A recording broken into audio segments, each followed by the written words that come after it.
Yes, sister. Assalamu alaikum, doctor. My name is Hisham Jafar Ali. I wanted to ask you if we are allowed to watch cartoons.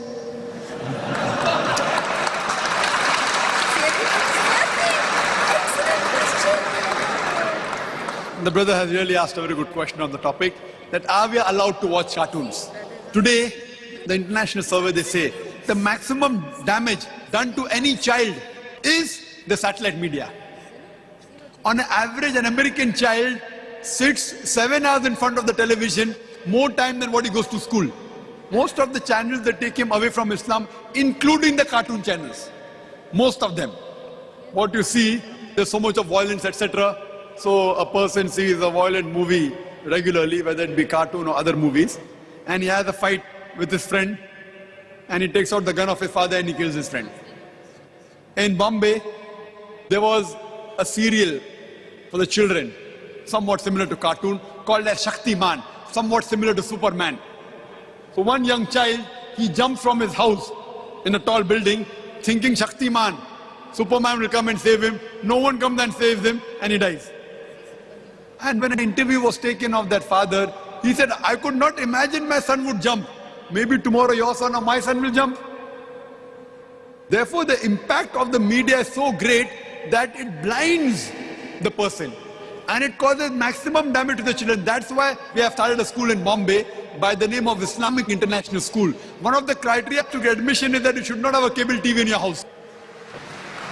No satellite TV, it's a shaitan. It's a shaitan. So people ask me, then how will we watch Peace TV? Point number one, by watching Peace TV, if you're allowing hundreds of shaitan channels to come in your house, don't watch any, that is better. Let a small loss take place to prevent a big loss. But we have made provision that if you have a special dish and a decoder, you can only watch Peace TV and no other channel. So we'll see to it that's available even in the Middle East. Buy a dish, investment of few thousand rupees or a few hundred dirhams. You don't have to pay monthly, whatever fees that you're paying out here, or 200, 250 rupees monthly. Invest a few thousand and all the people in the building can watch. Have one decoder, it will only catch Peace TV and no other channel.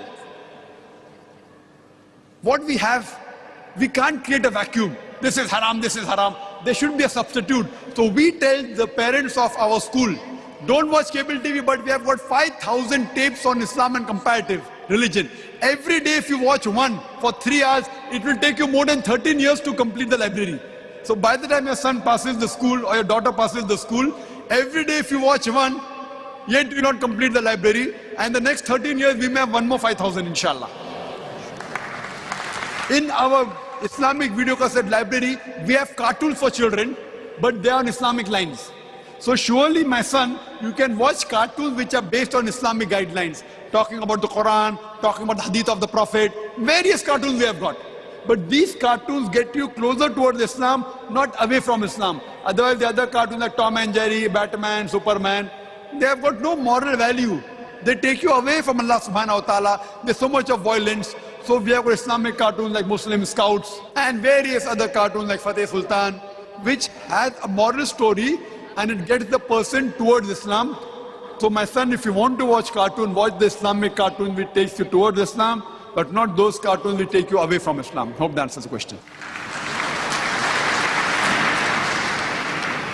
The next question on the slip from Brother Muhammad Hussain Asadi. At the time of Prophet Sallallahu Alaihi Wasallam, when he was alone, the Kafirs' anti-propaganda turned in favor of Islam. Don't you think this time also it will be the same?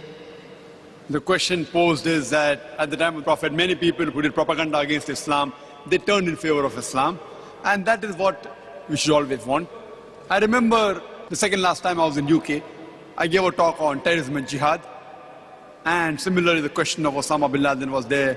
And I said that the reply which I gave here, that the main person to blame is George Bush as a terrorist. There was a youngster who got up from the audience and said, "Death to George Bush." And people clapped. Now, I as a Da'i, I'm trying to convince non-Muslims of UK with hikmah.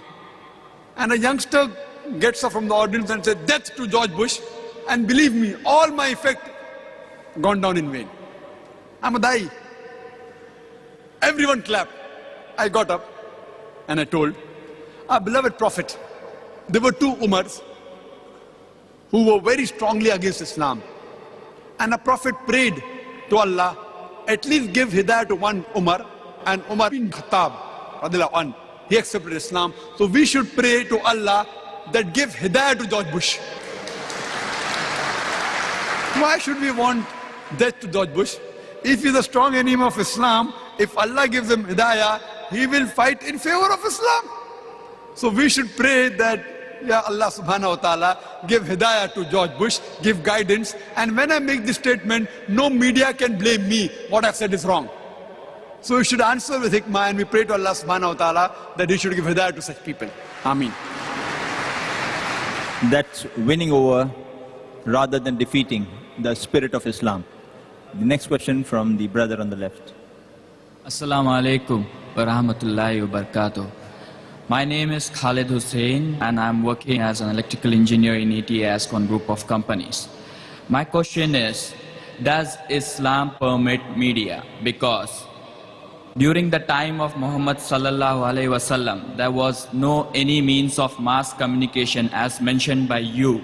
So could you please justify by quoting any of the surahs or any Sahih Hadith? Thank you. The brother has posed the question that at the time of Prophet Muhammad sallallahu alaihi wasallam, there was no mass media. So does Islam permit media? Can you quote a Quranic verse or Hadith? Brother, point to be noted. As far as ibadah is concerned, what is mentioned is fard. This is the law of the Sharia. In other things, in the mamlat in day-to-day life, what is mentioned as haram is haram, everything else is halal. For example, pork is haram, haram. Alcohol is haram. What is not mentioned is halal. I ask you a question. Is there any hadith or Quranic verse which says that you can have mango? Is there any hadith? So will you say mango is haram? So in terms of worship, what is mentioned is fard. Only do that, nothing else. In terms of how to lead a life, what is mentioned, haram is haram, everything is halal. So tomorrow you'll ask me, Brother Zakir, why are you eating mango? And I love mango. Huh? Because I come from India. And I'm proud of my country and I'm proud of the mango of my country. So first of all, you should give me contrary a proof, a hadith or a Quranic verse saying media is haram. Yet, brother, I will give you proof. Prophet Muhammad sallallahu alaihi wasallam, what he did? He dictated letters to non-Muslim kings, to the kings of Abyssinia, king of Yemen, of Persia, asking them, quoting the verse of the Quran of Surah Imran chapter 3, verse number 64, Qul ya ahlal kitab, say O people of the book, ta'alaw ila kalmatin sawa'in bayna bainakum, come to common terms as between us and you. Which is the first term? Allah na'budu illallah, wa la nushrika bihi shay'un. That we associate our partners with him. وَلَا يَتَّخِذَ بَعْضُنَا بَعْضًا أَرْبَابًا مِنْ دُونِ اللَّهِ, that we erect not among ourselves lords and patrons other than Allah. فَإِنْ تَوَلَّوْا, if then they turn back. فَقُولُوا شَهِدُوا, see ye bear witness, بِأَنَّا مُسْلِمُونَ, that we are Muslim, bowing our will to Allah. He dictated letters and he sent them on horses. Today's little Mercedes car, or what I want to call, jet planes, in different directions, asking them to accept Islam. That was media that time. Imagine dictating letters. After dictating, arranging horsemen to go in different directions, he utilized the media to the best of his ability what he had. Wallah, today if Prophet Muhammad sallallahu alaihi wasallam was alive, I feel he would have used the media to the best of his ability. But within the purview of the Islamic Sharia, not utilizing anything which is haram. Haram things should not be used, but what is halal? Like a knife can be used for good purpose and bad purpose. So knife per se is not haram. So media per se is not haram, though majority of the things on the media are haram. What we have to do is use it in a halal way. Turn the tables over. Within the purview of the Islamic Sharia, utilize in a halal way. So at least we can testify to Allah subhanahu wa ta'ala that inshallah we tried our little bit what we could to convey the message.